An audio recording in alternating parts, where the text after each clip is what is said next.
All right, so now this is our fourth and final lecture on the Middle Ages. In this lecture, we're going to cover the origins of the Reformation. So, there were a number of external factors outside of the church, but happenings in the world that were precursors and kind of created a incubation period for Christians that led to Reformation. Christians during this time period experienced a number of major trials.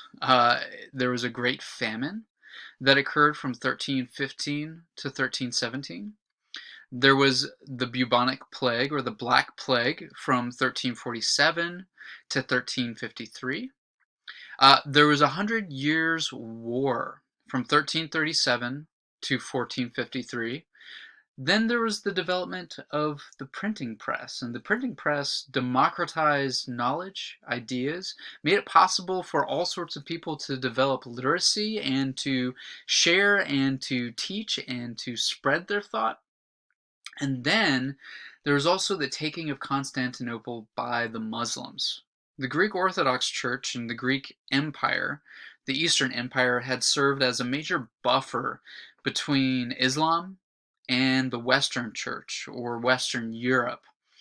And when Constantinople fell and all of the East was taken by Islam, there was no longer that buffer. And so there was a giant threat to the Western Church. All of these different issues created a cocktail of tension and pressure that led to a lot of the things that came about towards Reformation. So let's look at some of the internal factors of Reformation, or some of the precursors to the Reformation. Uh, John Wickliffe and John Huss are two of the most important European thinkers that were within the Catholic Church that were trying to stimulate reformation of the Catholic Church in the late Middle Ages during the 14th century. John Wycliffe was a seminary professor at the University of Oxford. In 1382, he created a English language vernacular translation of the Bible.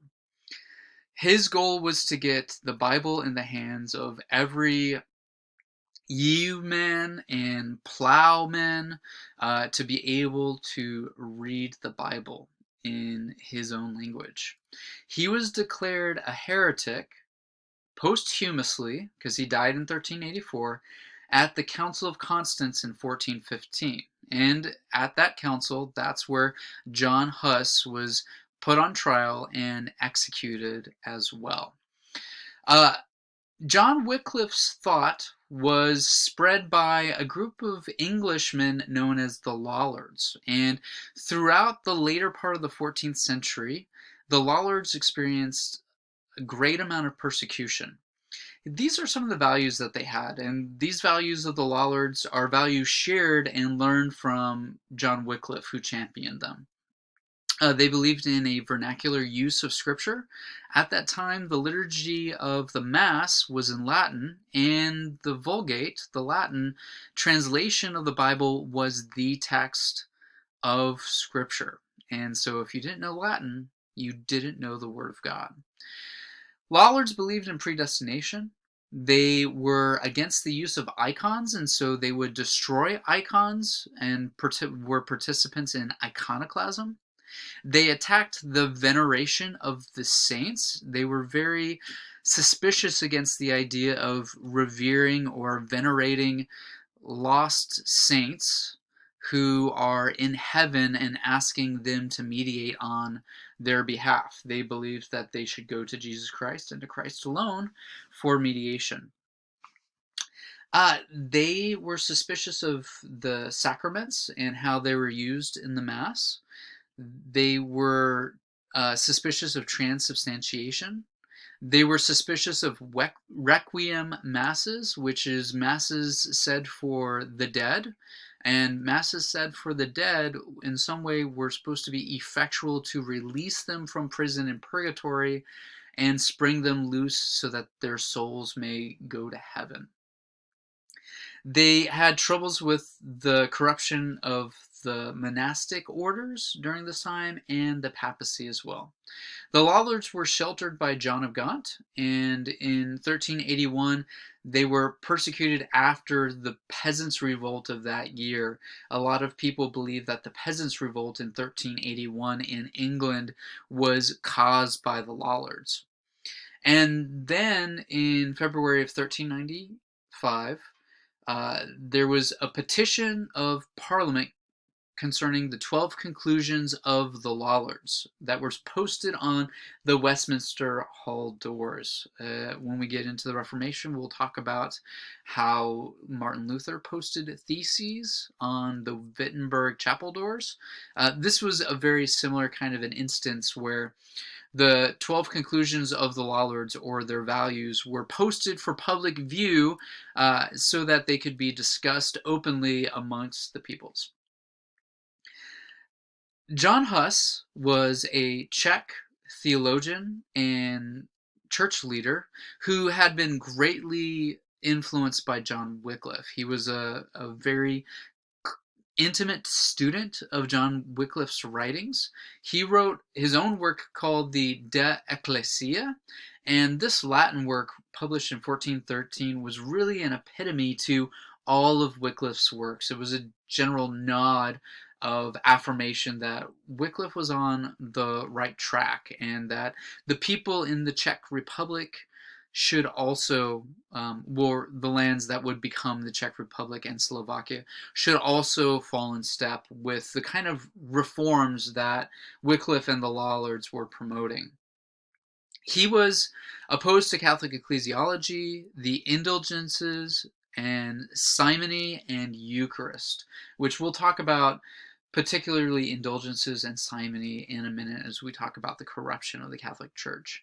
He was executed at the Council of Constance, which the Council of Constance in 1415 was a very significant conciliar movement that reconciled a major schism that had happened within the Western Roman Catholic Church, which let's talk about that now.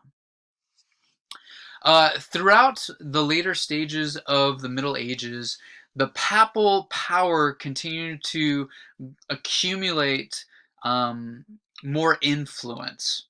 And there were a number of decretals or statements that the Pope made that led to this accumulation of power.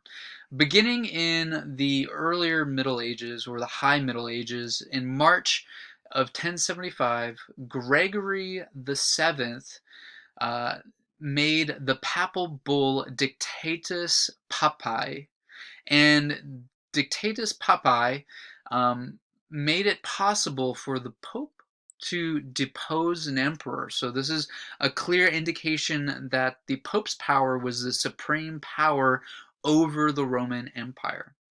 In November of 1302, Pope Boniface created the papal bull Unum Sanctum. The papal bull Unum Sanctum showed that the Pope had power over all temporal rules. So not only was he the ruler over the spiritual aspects of the world, but he was the ruler over all of the Roman Empire. And even the Roman Emperor needed to submit to his authority.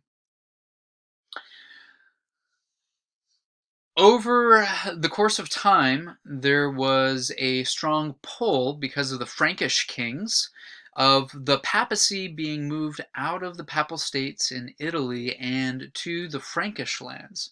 And so beginning in 1309, there is a period that's known as the Babylonian captivity of the church. The Babylonian captivity of the church is when the papacy relocated out of the papal states in Italy from Rome and was relocated to Avignon.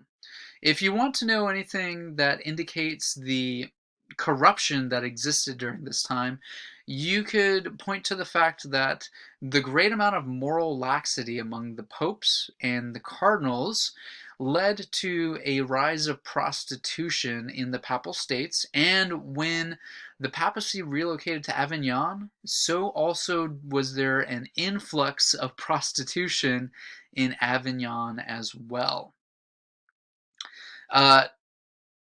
The main concept of that drove corruption for the papacy was the idea of simony. Simony was this concept of someone having the right to buy a title or office within the church or within nobility. And there was a very common practice for the Pope to sell positions within the Council of Cardinals to different wealthy individuals who were willing to pay for those positions. And of course, that accumulated greater wealth and power and influence for the Pope himself. And likewise, cardinals would sell bishoprics to individuals who wanted to purchase and have a bishopric. And it went all the way down the row. So bishops could actually control more than one secular parish, more than one secular diocese. They could control multiple dioceses, and as a result, through the giving that takes place in the church, those bishops would continue to gather a more sizable income themselves. Likewise, the church was the largest property owner in the known Western world. And so uh, some of the stuff that led up to the Reformation was a desire to seize property back from the church so that it could be used for the people and for the princes and the nobility who had lost that land to the church over time. And of course, there was great amount of political influence that was exercised and flexed by the church during this whole period, particularly the Babylonian captivity of the church. In 1378, the Great Schism occurred where two popes were declared. There was Pope Urban VI in Rome and Pope Clement VII in Avignon, who represented the Frankish kings. At the Council of Pisa in 1409, after a few decades of this schism of two popes and two major sectors within the Roman Catholic Church, a third pope was elected at the Council of Pisa. And supposedly, this third pope was supposed to supplant the other two popes at that time, but that didn't occur. And so at this time, in 1409, there was actually three popes, which led to the call of the Council of Constance in 1415. The Council of Constance, which actually started in 1414, was a council that was designed to develop a conciliar movement. The conciliar movement was a movement where the Council of Cardinals were given more power, and that power was used to clarify and arbitrate who is the rightful singular pope over the Roman Catholic Church. Their job during the Council of Constance was to rule by a power of one voice that is consented amongst one another as an incorporated council that is democratically and equally ordered to have the authority and create this law of who is the singular pope over the land. What this event did was it took away some of the power of the pope and it returned power back to the monarchs, the absolutists, throughout all of Europe. As we said earlier, at the Council of Constance, John Huss was excommunicated and executed. And also at the Council of Constance, John Wickliffe was posthumously excommunicated by the Roman Catholic Church as well. On April 6, 1415, the Act of Sacro Sancta took effect, and this was the right for the cardinals to sit in judgment over the Pope and have the right to reform the Roman Catholic Church. As a result, on November 11th, 1417, the schism was reconciled, and the church was put into one united whole underneath Cardinal Otto de Colonna, who was elected Pope